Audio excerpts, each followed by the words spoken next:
El Madrid de 2003 era una ciudad donde la cantidad de homicidios se había disparado. En Madrid hubiera 100 muertos de forma violenta en un solo año, eso no se había visto nunca. El fallecido era portero del inmueble.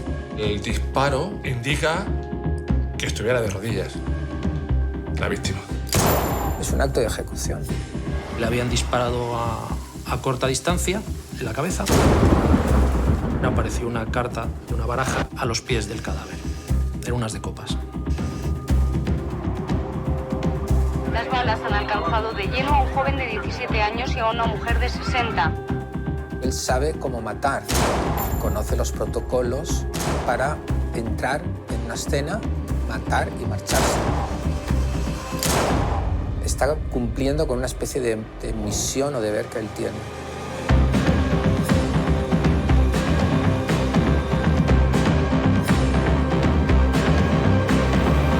Hay que ir a por este tío y hay que evitar que mate más, porque va a seguir matando.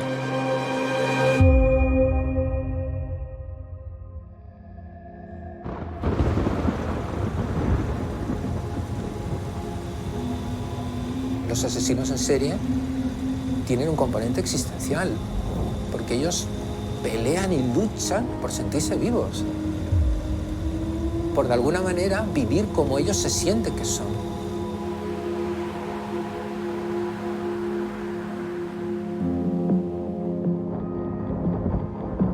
El asesino en serie quiere matar porque persevera, porque insiste en su naturaleza esencial. Es ahí donde se siente plenamente vivo. Lo demás es una coartada, lo demás es una fachada. Lo demás es jugar a soy un vigilante jurado, soy empleado de correos, lo que sea.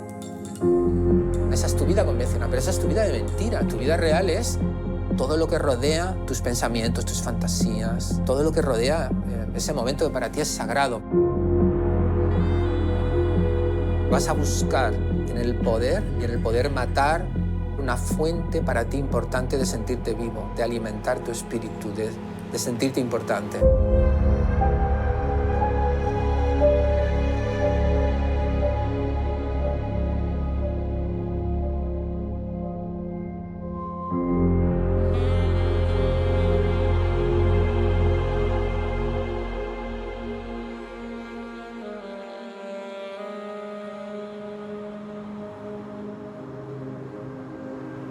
Estados Unidos, el Reino Unido y España han dado 10 días de plazo al régimen de Saddam Hussein para que demuestre que no posee armas de destrucción masiva o las entregue si es que las tiene.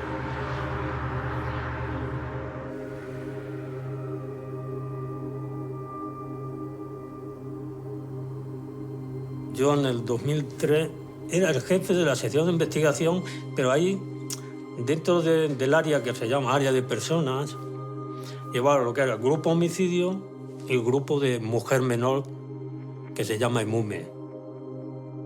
Y allí he estado, pues mira, he estado 11 años investigando homicidios, que no sé si han sido 200, 200 y pico, o 300, porque ha habido 2 años que hemos tenido hasta 24, 25 homicidios, que algunas veces yo digo, coño, me habrán visto cara soporturero, coño, tanto muerto aquí.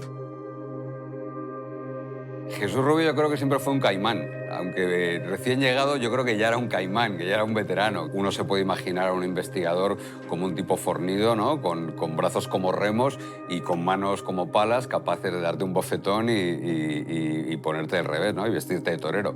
Pero sin embargo no. Jesús es todo lo contrario. Jesús es la bonomía de Jesús precisamente la que ha desatascado muchas investigaciones.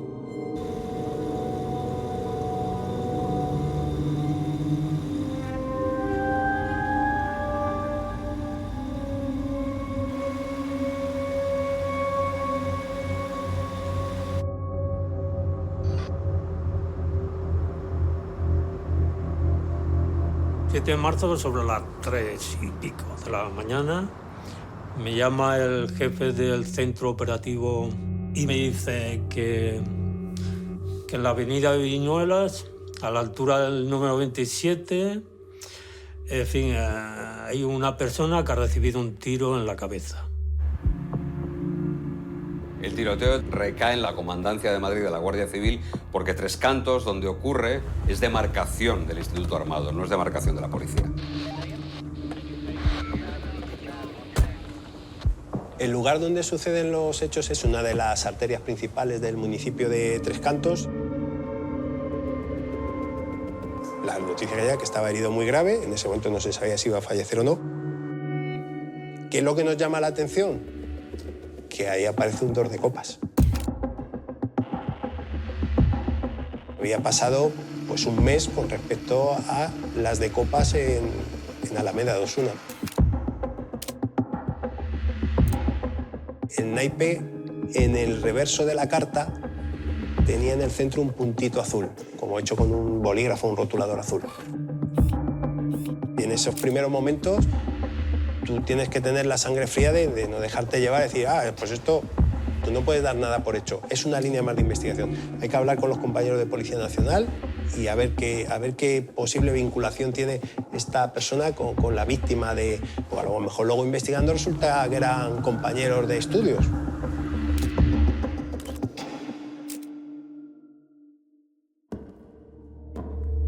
Lo que nos dice la Policía Nacional es que, primero, la carta es distinta, o sea, no solo distinta de que una es el as y el otro es el 2, me refiero que son de barajas distintas. Además, el as de copas no tiene ningún puntito dibujado detrás.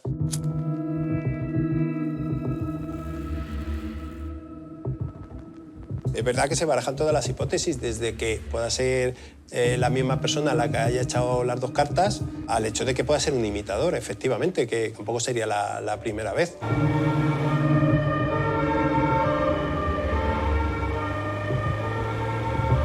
Violencia de nuevo en Madrid. Un hombre está muy grave a causa del tiro que ha recibido en la cara. Aquí, en la avenida de Viñuelas de este municipio de Tres Cantos, ha sido encontrado de madrugada el herido. Este hombre presentaba un disparo por arma de fuego en la cara. Trasladado al Hospital de la Paz, donde se encuentra ingresado, su estado es grave.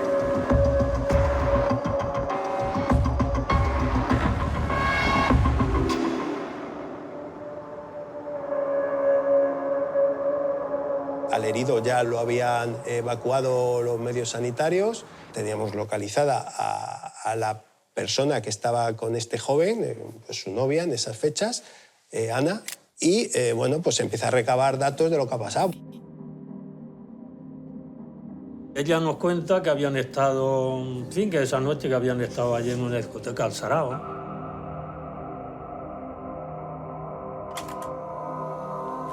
Pues fuimos a casa y me he quedado charlando en el portal. Vi que una persona se acercaba, me quedó mirando fijamente y sin decir palabra, pues sacó un arma, una pistola y apuntó a Eduardo.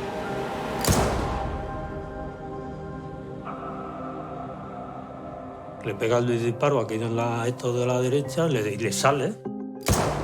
Intenta dispararle a ella. Escuché una manipulación de armas. Pues lo que pensé fue, ya me tocó a mí. Y después de unos minutos levanté la cabeza y ya no estaba.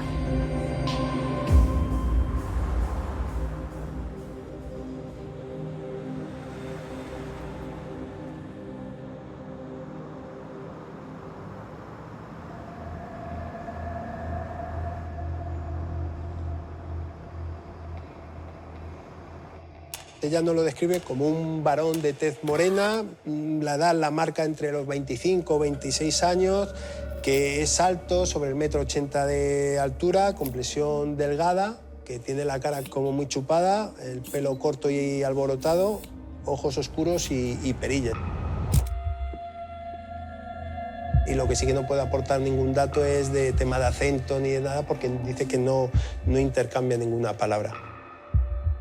Nos dice también como que de la pistola colgaba, ella decía como un tipo red, ¿no? De dónde vienen los ajos, no acuerdas de ella, ¿no?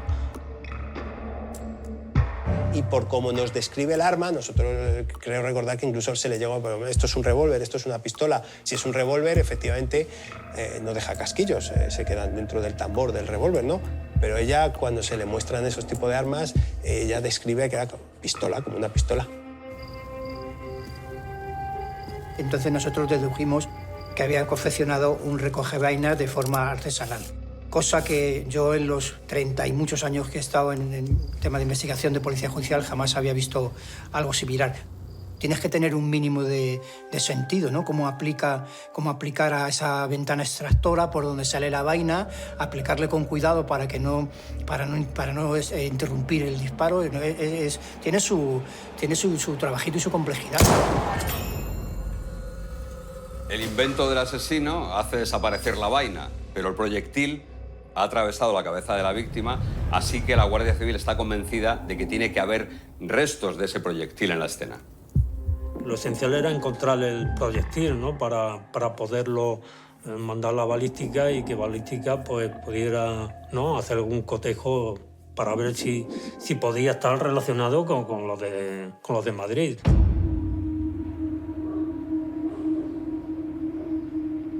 Para localizar el proyectil pues, se trabaja con lo que ha declarado Ana, pues cómo estaba uno, cómo estaba el otro, cuál era la posición del cuerpo, por qué sitio le entra el disparo, por dónde le sale. Yo me acuerdo que el jefe del laboratorio, el brigada, que de verdad un tío corrante de estos, que no se cansan, ¿no? Porque a lo mejor los dos tiran la toalla y dicen, oye, que aquí ya no encuentro nada. Trazó unas cuerdas y de unas cuerdas del lugar del disparo.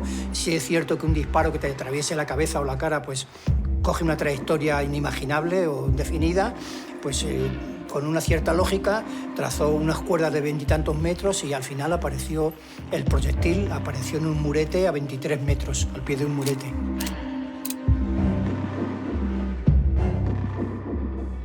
El proyectil que encuentran los investigadores está en muy buenas condiciones, así que muy rápidamente el Departamento de Balística de la Guardia Civil se pone a trabajar para intentar extraer la máxima información posible. Cuando nos entra ese proyectil a nosotros en el laboratorio, lo primero que se hace es que se toman sus características, se mide, se pesa, se determina qué tipo de munición es.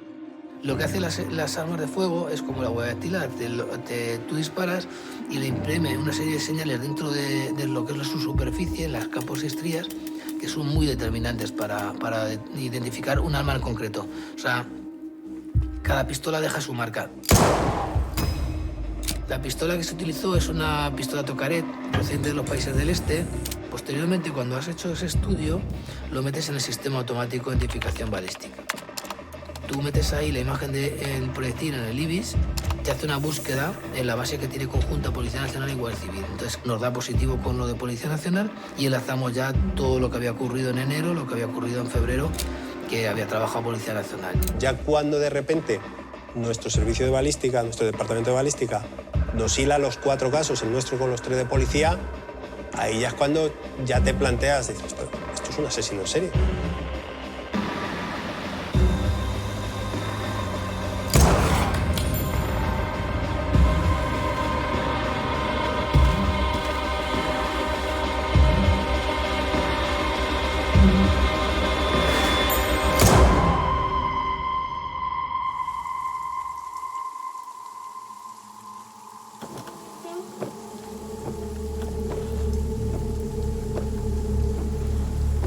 Un asesino en serie se caracteriza por 3 aspectos. El primero tiene que ver con la compulsión a matar.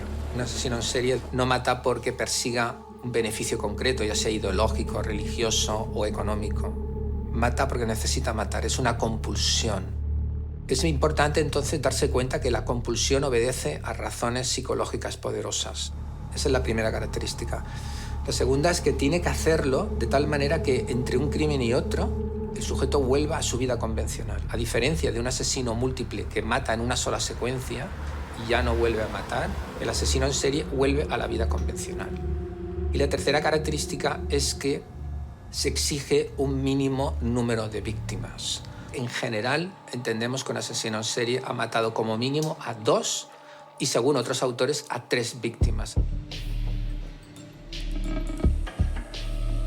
A partir de que sabemos la interrelación entre los diferentes asuntos, por nuestra parte, se trata de recoger los máximos datos posibles de un homicidio, los máximos datos posibles de otro homicidio, para establecer puntos de conexión entre cada uno de ellos. Aquí el problema era no generar alarma social. Una pesadilla de un investigador es trabajar bajo la presión social y de los medios. Eso es una pesadilla auténtica. Y es tremendamente negativo para la investigación. Por eso intentamos mantener a la prensa lo menos informada posible.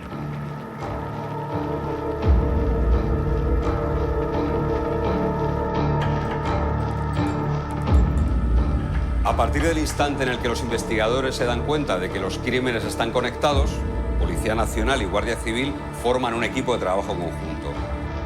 Logran mantener en secreto que hay un mismo autor para los 4 crímenes, pero no pueden evitar que trascienda la aparición de una nueva carta, de un nuevo naipe. Vamos a hablar de un suceso ocurrido en Madrid. Un ciudadano ecuatoriano está herido grave después de recibir un tiro en la cara. La Guardia Civil ha confirmado que junto al herido había un naipe con la figura del 2 de copas. Hace un mes un hombre apareció muerto y junto a su cadáver también había una carta, un as de copas. La Guardia Civil investiga si este hecho tiene alguna relación con el asesinato hace un mes de un joven que trabajaba en el aeropuerto de Barajas. Entre las hipótesis que entonces se barajaron, que el fallecido hubiera visto algo y le asesinaran por venganza, porque el as de copas puede ser un signo, una amenaza para que alguien no hable. Cuando aparece el segundo naipe, el de la avenida de Viñuelas en Tres Cantos, ese naipe ya es un antes y un después. Entonces ya llegan los jefes porque quieren más. Y todos los días quieren una historia del asesino del naipe, cada vez con más presión y siempre con el miedo de qué publicará tu competencia, qué publicará tu compañero o tal televisionado o tal dato.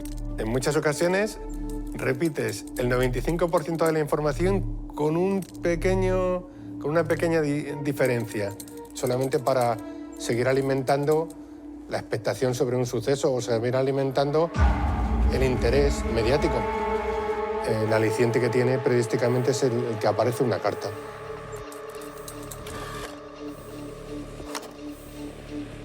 Como tienes que alimentar la información que estás haciendo, te empiezas a especular de cualquier cosa. A lo mejor el 1 es porque mató a una persona, el 2 porque atacó a 2 personas. Bien es cierto que se le encasquilla el arma y la novia se libra.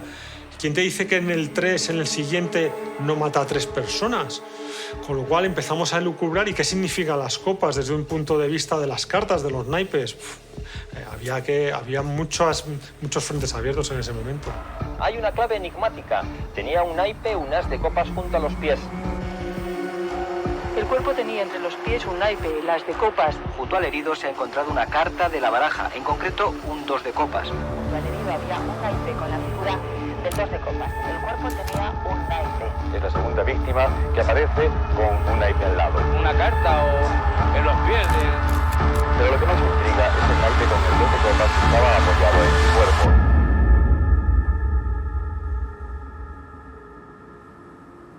Si un asesino deja una carta, eso es un elemento expresivo.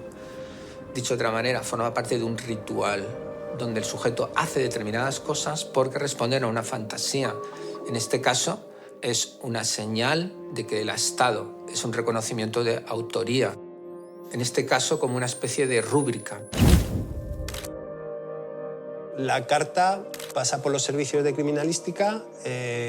Lo primero que hacen es buscar... Lo más fácil de degradarse es el ADN. Entonces, bueno, pues se busca muestras biológicas de ADN. Acto seguido lo que se busca es huellas.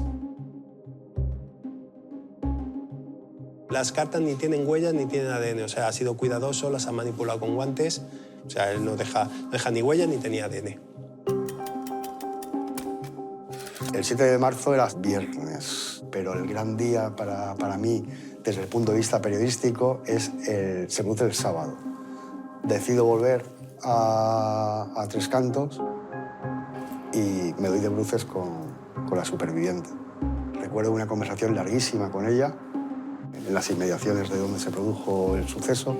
Estaba completamente aterrada y y como si hubiera visto, es que no quiero frivolizar, pero como si hubiera visto un fantasma.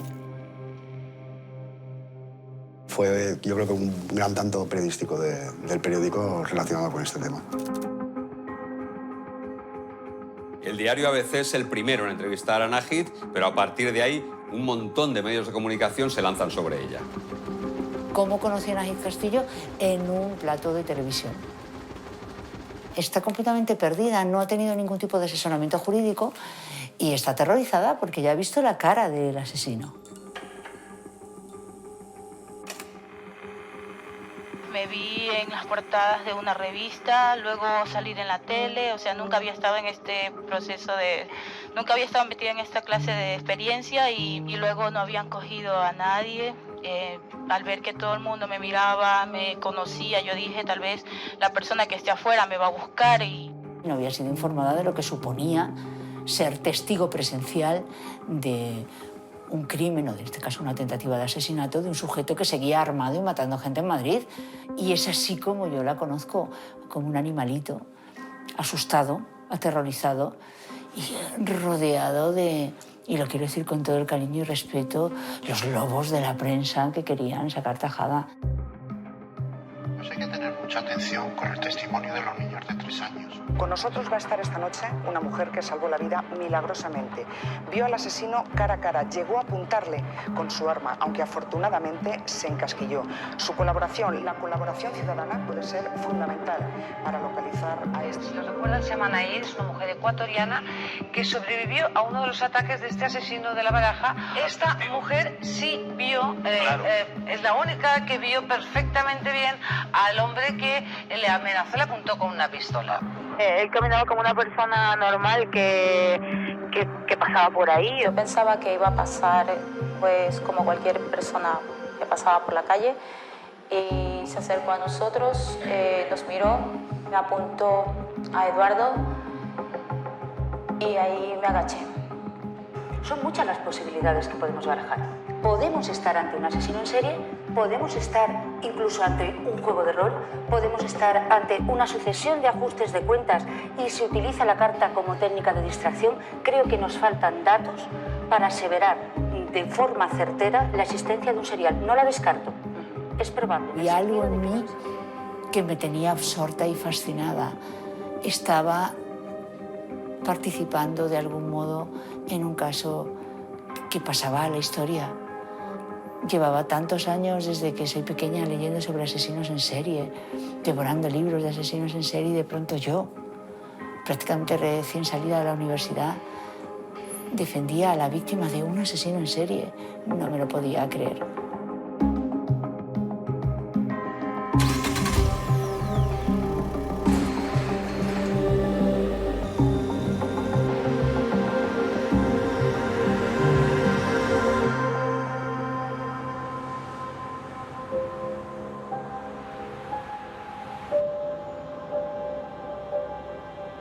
Este sujeto es único en la historia de España del crimen serial. Nunca hemos tenido un asesino en serie que matara con pistola, nunca.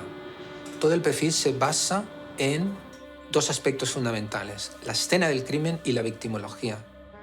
No hay interacción con la víctima. Se utiliza el tiempo mínimo e imprescindible para cometer el crimen. El sujeto entra, mata y se va. Literal, ya sea en una zona cerrada, ya sea en una zona abierta.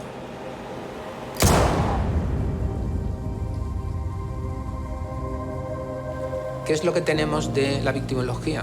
Nada y todo. Nada porque las víctimas son todas diferentes. Y eso en un principio es un problema, porque no tenemos un patrón, porque el perfil muchas veces se apoya en el hecho de que las víctimas trabajan en la prostitución, o son inmigrantes de no sé dónde, o son ancianos, o son lo que sea, ¿verdad? Aquí, paradójicamente, esta ausencia de conexión entre las víctimas es la clave esencial.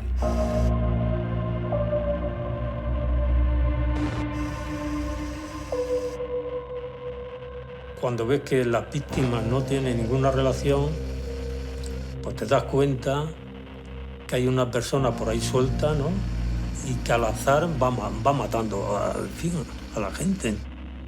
Cuando tienes el móvil, en fin, digo, oye, este ha matado por ajuste de cuenta, o este porque le debía, o este porque le han puesto no sé qué, el otro, pues... Pero aquí me comía mucho la cabeza dando vueltas, ¿no? El buscando ese por qué.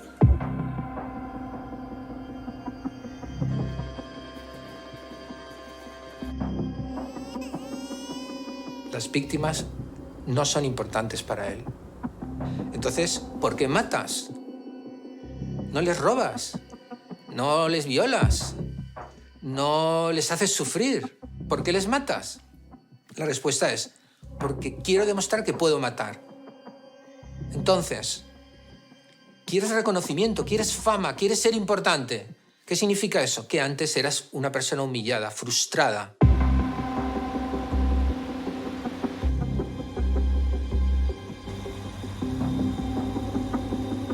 El 12 de marzo, pocos días después de que haya ocurrido el crimen de Tres Cantos, el 112 recibe una llamada muy impactante y a partir de la cual la operadora pues, va a dar automáticamente la voz de alarma. Nos dicen que ha estado allí una llamada, un individuo, donde dice que si quieren encontrar la siguiente víctima del asesino de Barajas, que tiene que ir a una cabina en Salamanca.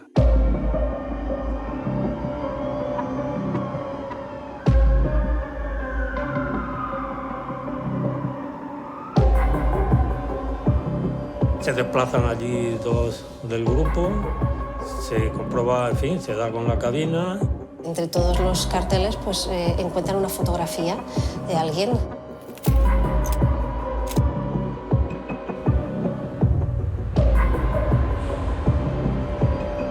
Buscan por todos lados, lo investigan, pero no consiguen encontrar ninguna respuesta, ningún nombre, nada que les pueda llevar a esa persona.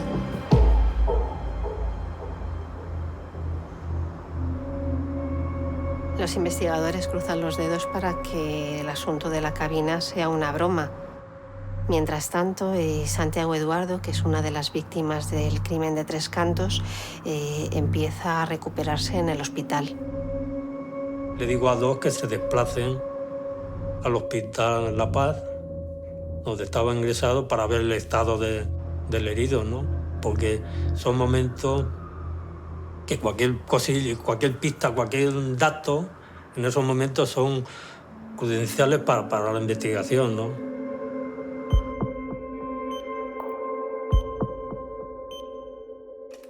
Cuando llegó la Guardia Civil a verme a La Paz, yo había salido de cuidados intensivos, que yo estuve ahí 5 días.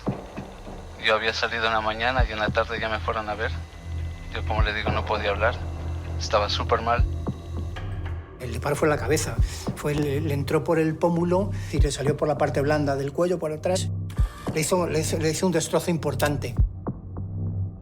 Fue unas heridas dolorosas y costosas de curar, muchísimas operaciones, de mandíbula, de dientes y tal. La verdad es que la primera impresión que tuve fue dramática, porque verle con aquella boca destrozada, sin poder hablar, vi a una persona hundida, una persona con miedo. Tenía todos los requisitos del síndrome del estrés postraumático, ¿no? La Guardia Civil llegó a preguntarme si es que yo era un narcotraficante sudamericano, cosa que me molestó muchísimo. Luego de eso yo les dije a ellos que yo lo había visto perfectamente, que esa cara no se olvida, los ojos oscuros, unos labios delgados, y yo lo definí como una persona de aspecto simpático, como yo siempre le dije a la Guardia Civil. Eduardo, que el hombre, oye, pues lo vio también, ¿no? Lo vio físicamente, vio su cara, pero él, lo que más grabado se le quedó a él fue su forma de andar. Entre militar, dos hijos de militar, un poco disciplinada castrense y un poco larga. Un determinado movimiento que hacía al andar, ¿no?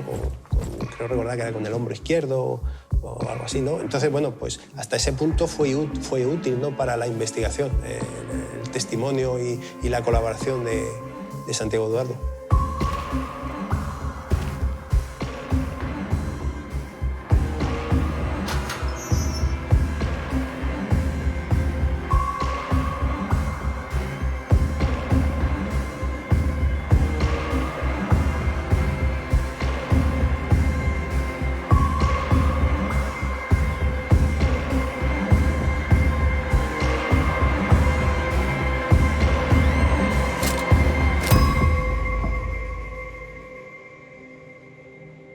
Los andares castrenses que describe Santiago Eduardo coinciden con otra línea de investigación de la Guardia Civil que se deriva del arma que utiliza el asesino. Desde un principio tenemos claro que es una Tokarev. La diseñó Tula Tokarev en el año 30. Ha estado durante décadas como arma oficial del ejército ruso. Muy típica en la zona de los Balcanes, ¿no? Que en esas fechas del año 2003 todavía había estado muy reciente los conflictos que había habido allí y que había motivado el hecho de que hubiera intervención internacional en esa zona con el envío de tropas y de efectivos de la Guardia Civil, ¿no? La munición se sabe ya también que es fabricada en la zona de la antigua Yugoslavia. Que es una munición que no es habitual. Alguien la ha traído fuera del país y evidentemente se sospecha que es ilegalmente, claro, de alguna manera. O es una persona originaria de los Balcanes, de la antigua Yugoslavia, ¿no? O es un español, militar o miembro de la Fuerza y Cuerpo de Seguridad que han estado desplegados en esa zona. Pensamos que era muy interesante ver todos los militares jóvenes, hasta una franja de edad, que hubieran estado en la guerra de los Balcanes, por decirlo de una forma genérica. Oficiamos a defensa solicitándole listado de esos jóvenes con unos parámetros, podían estar equivocados o no, de una franja de edad, y a poder ser que les figurara si habían tenido algún tipo de tratamiento psicológico. Es complicada la idea de que un diagnóstico psiquiátrico se asocia necesariamente con una actividad violenta en particular, ¿verdad? Porque no hay una correspondencia muy nítida. Pero yo probablemente hubiera buscado gente con problemas de depresión, ansiedad crónica, problemas de control de los impulsos y quizá con algún componente paranoico, de sentirse humillado, perseguido.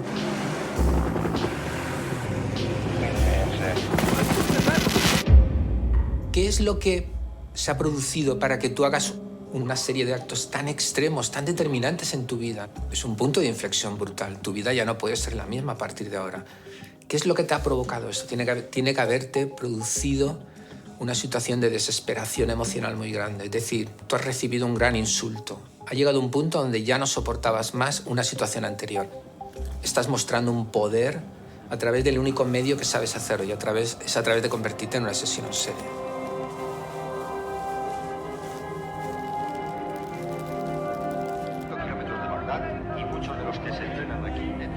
El ejército estadounidense ha aprobado hoy una nueva bomba que dice puede usar en Irak, la más potente de las no nucleares. A esta le han puesto un nombre más para la ocasión, la madre de todas las bombas, que el nombre técnico MOAB quizá asuste más, munición de golpe de aire masivo.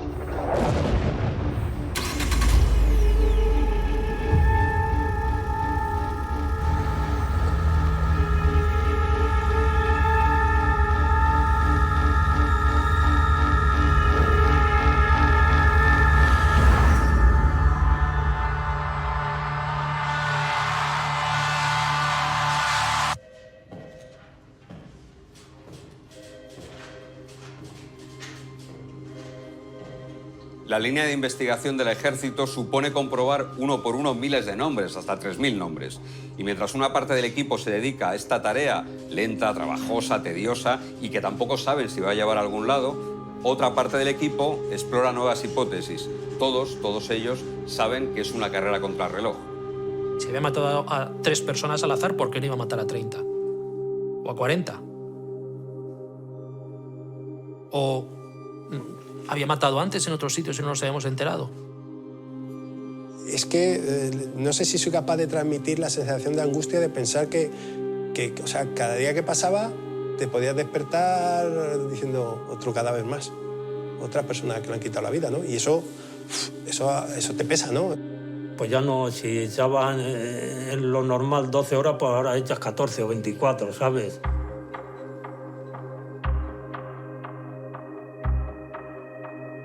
De hecho, esos días, cada vez que había un crimen, decíamos el 3 de copas, el 4. Y luego, a lo mejor no tenía nada que ver, ¿no? Eran crímenes que nada tenían que ver con eso, ¿no? Pero estábamos esperando el 3 y el 4 de copas. Es así de duro, pero los periodistas hacíamos hasta guardias en la redacción pensando que en cualquier momento podía volver a matar, y llegamos a pensar que había transcurrido tantas semanas entre un crimen y otro, tantos días. Incluso elucubramos si era una persona o dos. Una investigación de este tipo es que te tiene que gustar lo que haces. Vamos, familiarmente pagas un precio muy alto. Si no te has perdido incluso el nacimiento de un hijo, te has perdido la comunión o el bautizo, o te has perdido la graduación, es que te vuelcas porque sabes que es una carrera contra el reloj. Todas las horas que van pasando van en nuestra contra, porque esos posibles testigos los perdemos. Podemos perder grabaciones de cámaras de seguridad, porque las cámaras, las cintas, los discos duros tienen una capacidad, y cuando la capacidad del disco duro se acaba, sobreescribe. Hay multitud de cosas que hay que hacer, que hay que pedir, que hay que analizar, y tú sientes que no puedes desengancharte, que cada hora que pasa es una hora menos para que se produzca la siguiente víctima. Y una de las preocupaciones prioritarias de los madrileños es el asesino de La Baraja. Descubrir al autor de los crímenes de La Baraja se ha convertido en la máxima prioridad. ¿Ante qué nos encontramos? ¿Ante un asesino en serie? ¿Ante varios asesinos que tratan de despistar a la policía? Esas son las preguntas que se están haciendo. El misterio del asesino de La Baraja continúa sin desvelarse un mes y medio después. El hecho de que el homicida haya actuado en lugares tan dispares y en un radio tan amplio de acción dificulta la investigación. Un asesino en serie que va a seguir matando. Como le dejemos, llega el rey de copas. Estaba en la redacción pues terminando la información del día a día. Y en esto suena el móvil y era un mensaje. Mi jefe me mira y dice, ¿qué? Digo, el asesino del naipe ha vuelto a matar.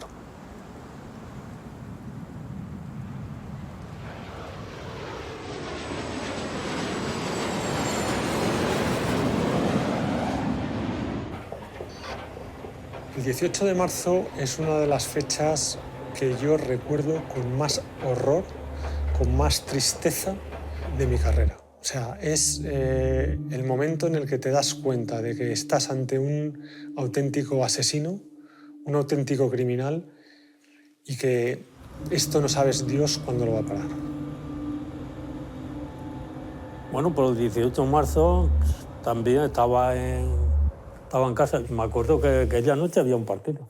Jugaba el Real Madrid un partido de la Copa de Campeones, y era un miércoles, si no recuerdo mal.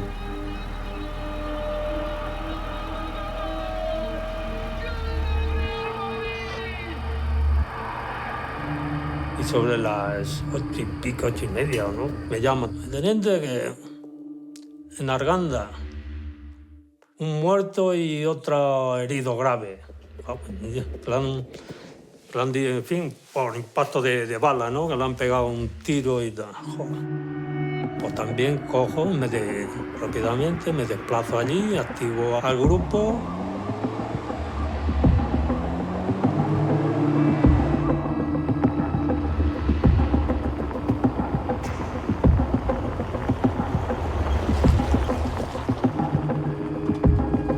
Cuando llego allí, pues oye, la zona estaba acordonada, estaban las patrullas uniformadas de Guardia Civil, Policía Municipal.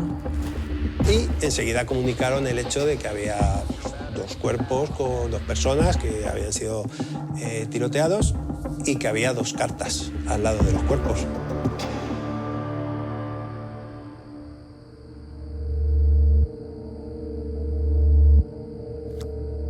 A la mujer, cuando yo llego, ya se la había llevado una ambulancia, porque todavía tenía constantes vitales, todavía estaba con vida. Y bueno, el hombre estaba en el suelo, de bruces, cayó de bruces, una ejecución total. No tuvo ni un reflejo de décimas de segundo. Cayó de cúbito, nos encontramos de cúbito prono, boca abajo, con los pies entrelazados, o sea que iba caminando y cayó de bruces. Adivinamos una escena, el ataque es por la espalda, de forma sorpresiva. Los dejó rebasar, dejó que le rebasaran, y cuando les había rebasado, les atacó por la espalda. sin aviso y sin, como en otras ocasiones, de girarse ni ponerlos de rodillas, no les avisó. Les disparó de forma totalmente sorpresiva. No había testigos del hecho, era un camino de tierra hecho, realizado para salir al pueblo desde el metro, sin luz, sin apenas luz. Todo abandonado. Las casas más cercanas estarían como unos 300, 400 metros. Al lado una especie de nave, restaurante, algo así. Me acuerdo como si fuera ahora, cubierto por unos árboles y unas vallas, todo a oscuras. Era una época además de lluvias, todo pasto bajo y exceptuando el camino. Muy lúgubre todo, en un sitio pues, apropiado para azaparse como si esperó a su presa. Fue como un animal, un león que está empezando a su caza, a su presa, pues así fue.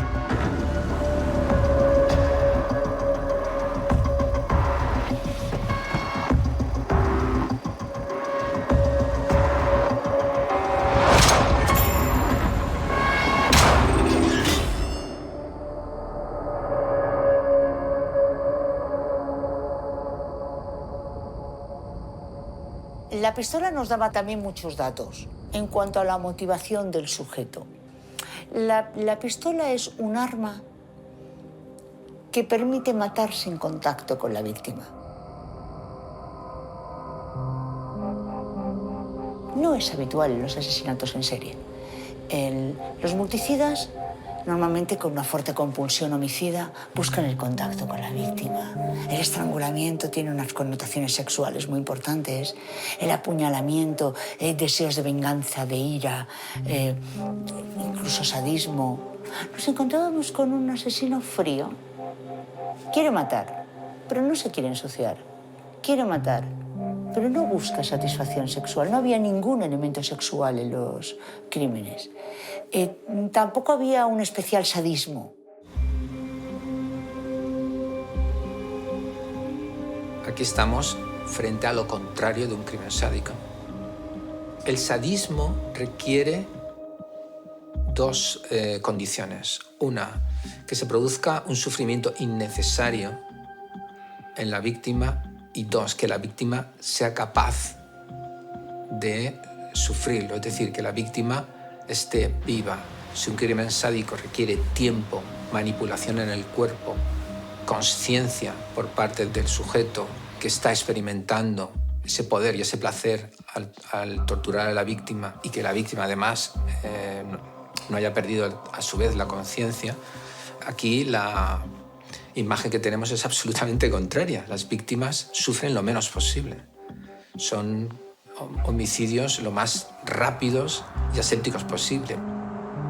En un segundo pasas de estar vivo a estar muerto.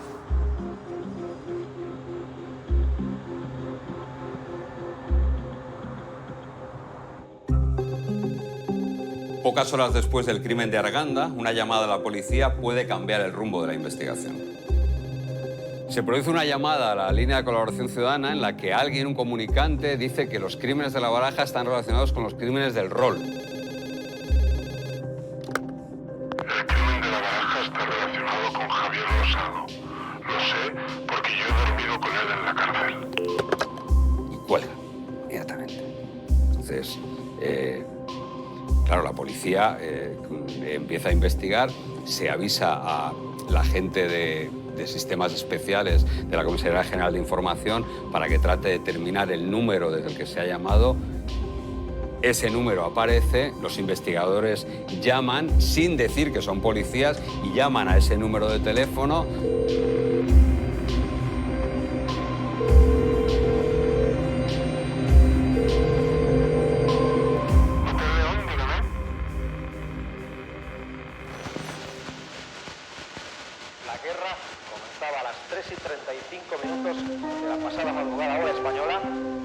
Apenas hora y media después de que terminara el ultimátum dado por el presidente Bush a Saddam Hussein para que él y su familia abandonaran el país. Bush anunciaba en televisión que la guerra será larga y difícil. Saddam Hussein respondía con la soberbia del dictador lanzando varios misiles sobre Kuwait. El primer ataque muy reducido